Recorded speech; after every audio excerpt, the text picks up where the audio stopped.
I'm Brian Canini, creator of Plastic People and Applewood Canyon, and you're listening to the True North Country Comics Podcast.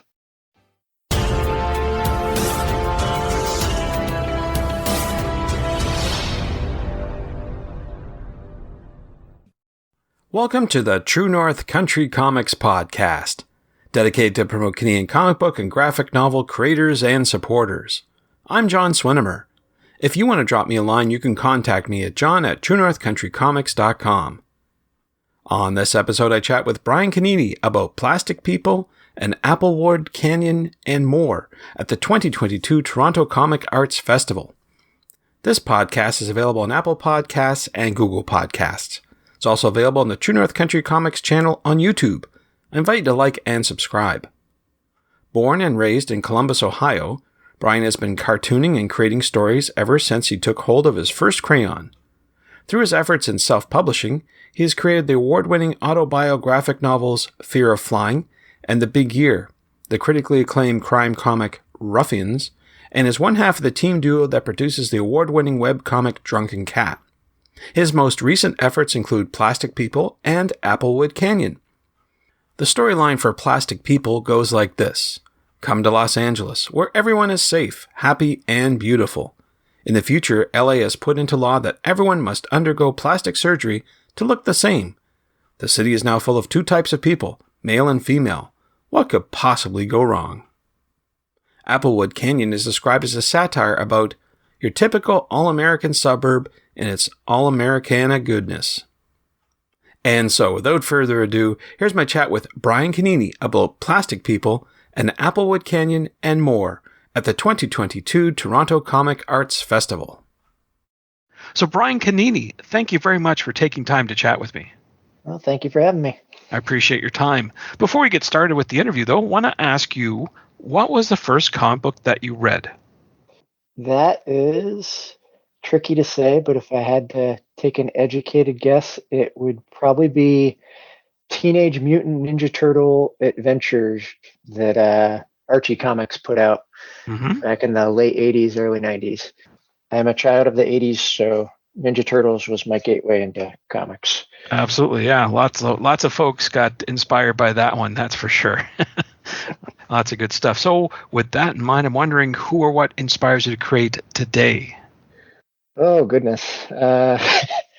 There are so many amazing cartoonists out there today. But off the top of my head, Josh Pettinger and his Goiter comic is amazing. Noah Van Sciver does some really great autobio work.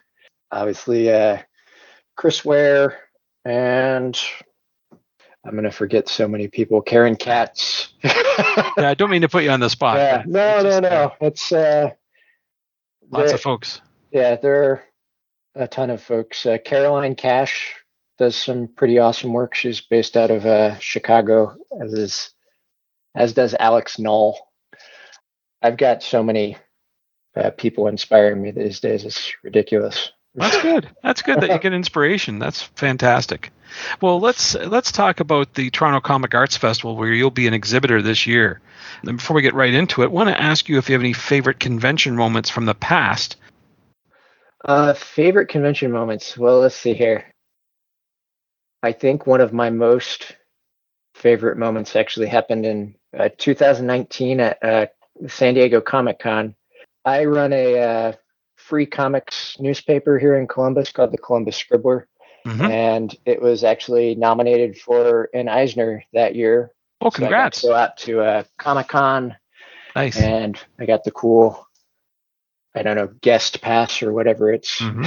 And but while I was wandering around the convention floor, I turned and there was Walt Simonson just kind of walking. And I very fanboyishly asked him if he'd take a selfie with me. And he actually, first I was like, "Hey, you're Walt Simonson." He did the, I don't know. Oh, okay. Oh, yeah, I am. And then I asked him to take a selfie with me. And I actually had done a mini comic where I basically talked about my history with comics in it. And I drew some of my some of my idols growing up, Walt Simonson being one of them. And I gave him a copy of it because I had drawn a picture of him in it. And he looked at me and was like, "Oh, well, you did this? Okay, well, you have to sign it for me." And so he turns, and behind him is sitting is Mark Silvestri. And he's like, "Mark, can I borrow a pen from this young man to sign a comic he did for me?" And so here I am being handed a pen by Mark Silvestri, one of my idols, to sign a comic I did for Walt Simonson, Wow. another one of my idols. My hand was trembling, to say the least, at the end of it, but it was. Yeah, that's hard to top, I tell you. Yeah, I don't know that I have a story that beats that, so I probably started off too strong. Well, that's great, though. That's an amazing memory to have. That's for sure. So we're talking about you exhibiting at the Toronto Comic Arts Festival. And with that in mind, I wonder if you could tell me what you'll be showcasing this year at your table.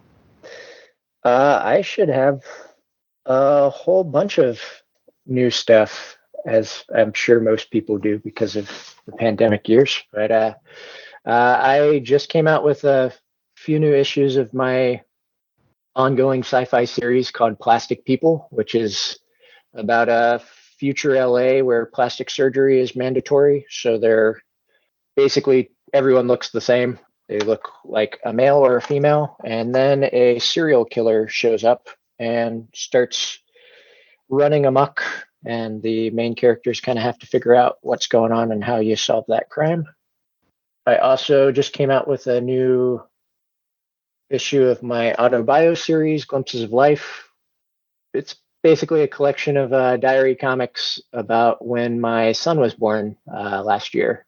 And I guess to round everything out, because I like to keep very busy and like all different types of comics, I will also be premiering a one-man anthology called Airbag, which is kind of in the same vein as Noah Van Sciver's Blammo and Michael DeForge's Lose. It's just kind of short stories, pseudo interconnected, but not necessarily. That's a lot of stuff. Yeah. Keeps you busy. It does. There you go. Well, maybe to switch gears a bit, maybe we could talk about the tools you use to create. Wonder if you could walk me through your workflow. The tools I use to create tend to vary project by project. I find I get bored easily, so I try and switch things up to keep it interesting. Sometimes, I guess I should start by saying I'm always working traditionally, except for coloring. I only use the computer to color typically, and that's because my day job is I build websites, and I don't like looking at computers when I'm at work. Right, exactly. I don't have to. Yeah, so I use a variety of different paper sizes. I'll draw in sketchbooks. I'll use Bristol board. I use micron pens, brushes. Occasionally, I'll pull out a nib, but and ink wash is fun to play with as well. Okay. I like to get messy. Sure. And I guess as far as process of making a comic, that tends to vary too. Sometimes I'll write out full scripts and go off of that, and sometimes I will just kind of open up a sketchbook and start writing and drawing. Okay. Now, do I understand correctly that you work also on another book or project with someone else that you team up with? A couple, yeah. Oh, okay. Recently I came out with I guess this is my first real collaboration with a book called The Big Red Machine, Grandma and Me, which was with Terry Eisel, who's a writer. He's a friend of mine here in Columbus, and he wrote a story about his life growing up in the 70s and visiting his grandma and her love of Cincinnati Reds baseball. Okay. Amongst other things. Yeah, we did that together during 2020, I think. came out last year. It turned out really nice. So what's that process like? I mean, I talked to some folks who do their own thing and they're a one-man band, and then you have to switch gears and you're working with somebody else. How do you work in that dynamic? It's interesting. Typically with Terry, he sends me a script. I attempt to thumbnail things out, or at least I did initially.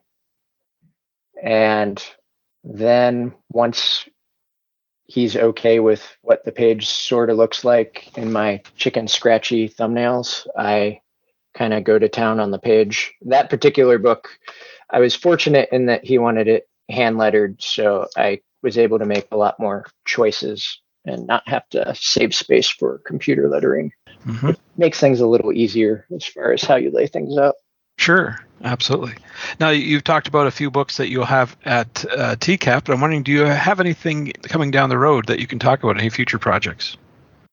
I'm finishing up a graphic novel called Applewood Canyon, which is kind of a satire on America. And then I'm working to finish up Plastic People as well. Hopefully those will be coming out in the next year. And and then later this year I will be self-publishing a collection of journal comics that I did during quarantine. Okay. So it sounds like you got a lot on the go. Oh, yeah. Well, I should have asked you this before, but I'm wondering, what are you most looking forward to when you exhibit at TCAF? What's a couple of things that you hope to have happen? Oh, honestly, this is my first TCAF. I'm just excited to be going and seeing the city of Toronto. I hear it's an amazing festival. Everyone I've talked to has said it's wonderful.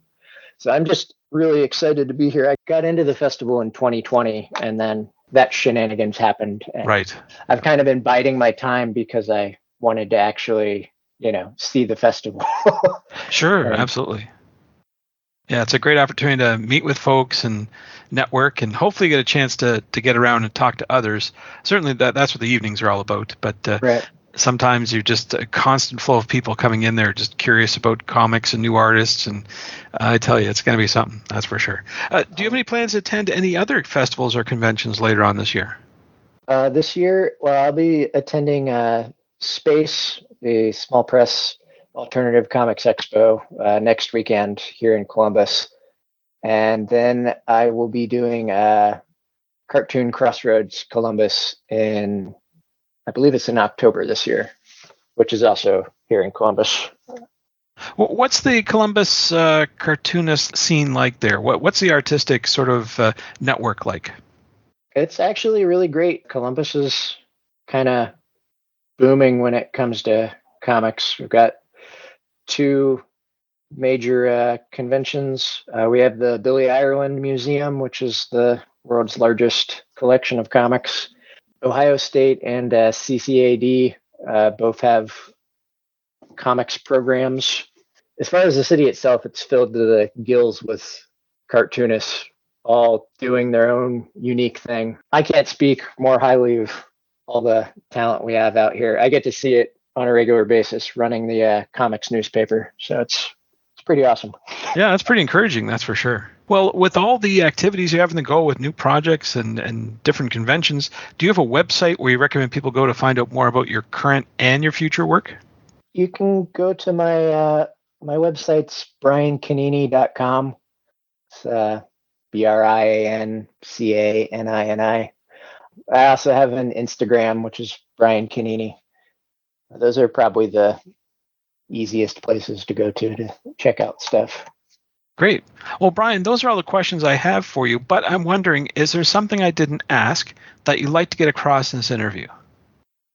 I don't think so. No, I'm just super stoked to be going to TCAF. Thanks to Brian for the chat. You can discover more about Brian on Instagram at Brian Canini, that's BrianCanini, and online at briancanini.com. And thanks to you for listening to the True North Country Comics podcast. If you haven't done so already, please subscribe to and like this podcast on Apple Podcasts. And please leave a good rating. Also check out the TrueNorthCountryComics.com website and follow along on Twitter at True North Comics. True North Country Comics is now on YouTube. Please like and subscribe to that video channel and hit the notification button. Please send your feedback to John at TrueNorthCountryComics.com. Thanks again for listening, and come back soon for another episode. Bye for now. True North Country Comics Podcast is copyright True North Country Comics, copyright 2022.